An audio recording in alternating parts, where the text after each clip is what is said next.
और भाजपा प्रदेशाध्यक्ष सतीश पूनिया ने कहा है कि अब किसान को अपनी फसल देश के किसी भी बाजार में मनचाही कीमत पर बेचने की आजादी होगी। उन्होंने कहा कि कृषि कानून के जरिए देश का किसान आर्थिक रूप से सशक्त होगा। उन्होंने कृषि कानून का विरोध करने वालों पर भी निशाना साधा। कांग्रेस पार्टी ने अपने 2019 के घोषणा पत्र में कहा कांग्रेस कृषि मंडी समितियों के अधिनियम में संशोधित करेगी, जिससे कृषि उपज के निर्यात और अंतर्राज्यीय व्यापार पर लगे सभी प्रतिबंध समाप्त हो जाएं।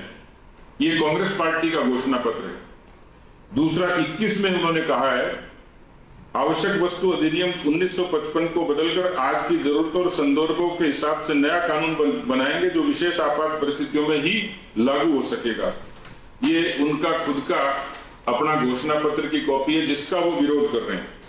लेकिन केवल इतना ही नहीं, इसमें 2019 में कांग्रेस पार्टी ने जो कहा मैंने बताया आपको, 2007 में भी कांग्रेस ने, यूपीए सरकार ने एपीएमसी मॉडल के कुछ नियम तैयार किए थे और राज्यों में लागू करने के लिए कहा था, जिसमें निजी मंडियों की स्थापना, प्रत्यक्ष विपणन, संविदा खेती, एक स्थान पर मंडी शुल्क, एकीकृत व्यापार लाइसेंस और ई मार्केट शामिल हैं।